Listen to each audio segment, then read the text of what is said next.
I have dedicated my professional career to the study and control of arthropods.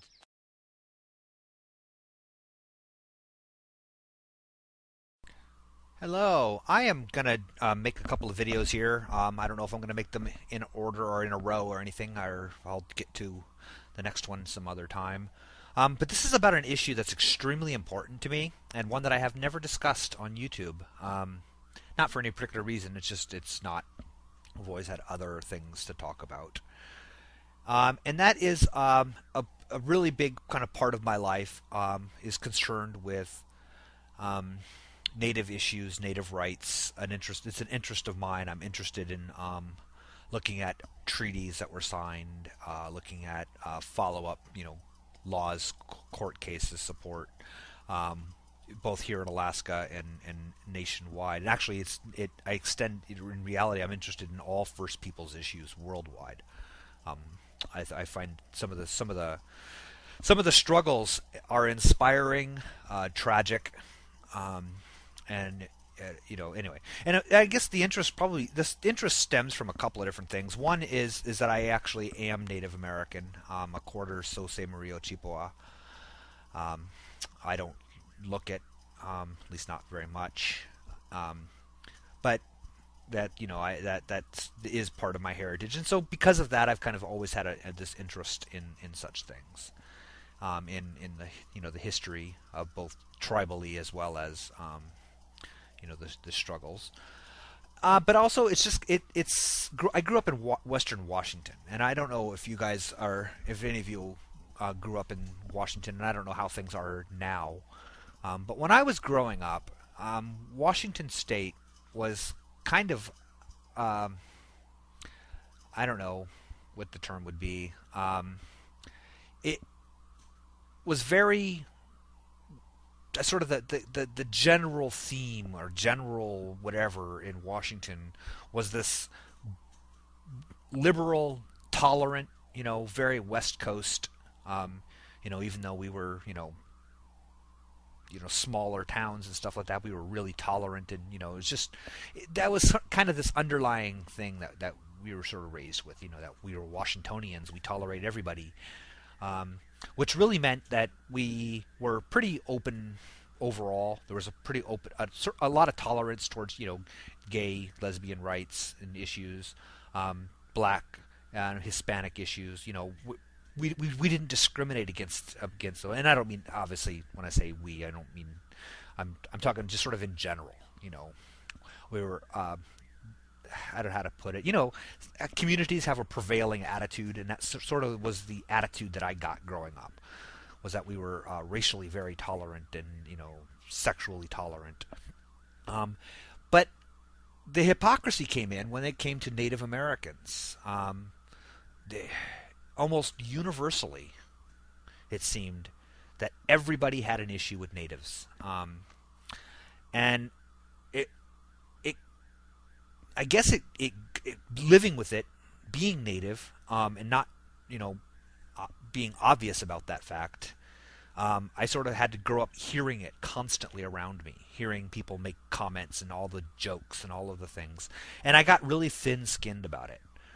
And I still am to this day. There's very little things that get me. I mean, you wanna piss me off and get on my bad side. You start making discriminatory remarks about natives or native issues. I mean, it's serious. It. I don't think anything. I don't think any other issue makes me snap like that. Anyway, but the point is, I was raised with it. I was raised with this, everybody, constantly, having, and everybody saying, oh, and if I brought it when I can't let it go. It's one of those things that I just can't ignore. When something, I have to jump on it whenever I hear it, and then of course, even almost worse than the original comment is the apology. Oh no, I'm not. I have nothing against natives. I'm not a bigot. I'm not racist. Well, it's like, yeah, well, yes, you are. And it's even people that I consider to be my friends. They'll say these things that it wounds me to hear them make these comments because they're so, I the term. Okay, I mean, I'm not sure. Okay, how to play that. This is going to be kind of a ramble. I apologize. But I'm going to. Okay,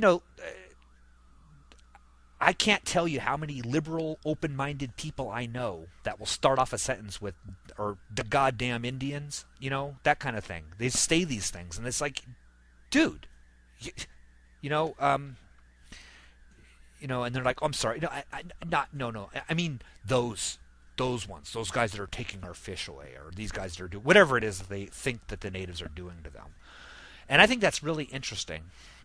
And then the jokes, and I mean, it's just anyway, it's a big issue with me, and like I said, I'm not sure why I haven't made videos about this before. But I'm going to end this real quick with because this is specific to Washington State, and some of you might know about this. There's a really controversial and famous decision. I think it was in 1974, the Bolt decision.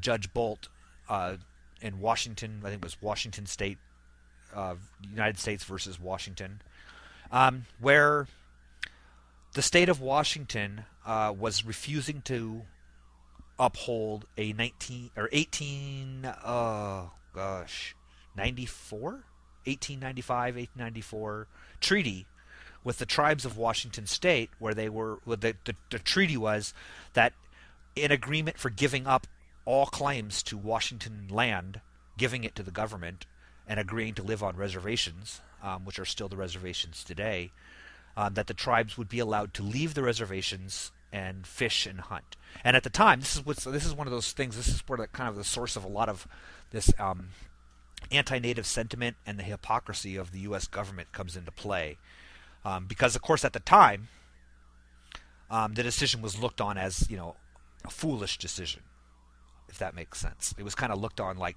suckers. You gave up millions and millions and millions of square miles or of acres of land, and you gave it up. You gave it to us so you could go off and hunt and fish at will. How to put it? It was looked on as a very small price to pay. Washington was not very well settled at the time. There was still, most of it was unexplored and all this kind of stuff, and so it was sort of a looked on as a treaty where the white people won. But then, unfortunately, as the West was settled, and Washington and the coast, and suddenly fishing became a multi-million-dollar industry, and limits and harvest things were all put into place in the population, and suddenly they didn't want the natives out there hunting and fishing without your proper licenses or whatever. And so anyway, the whole point of the long story short is that Judge Bolt in 1974 upheld the treaty that gave natives rights to hunt and fish, just basically split the resource with the settlers, which are not settlers anymore. So 50%, up to 50% of the resources on state land can be taken by the tribes. Of course, the reality is, I think it's 1 or 2% of the fishing, for example, allocation goes to natives, just simply because there's not that many native fishermen out there comparatively. So they're certainly not even taking close to this 50%. But that 1 to 2% that they are taking is just too goddamn much.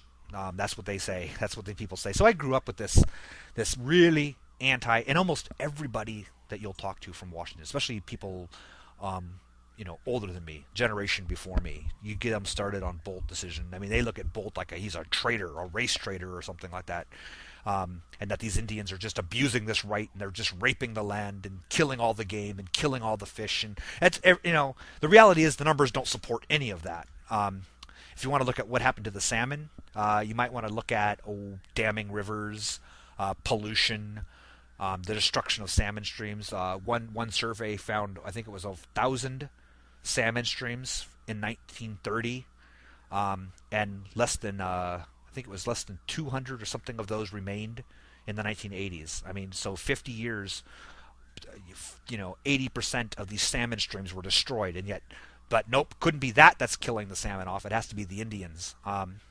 Anyway, so I'm gonna make a couple more videos about this subject because it is of interest to me. So I will see you in a bit.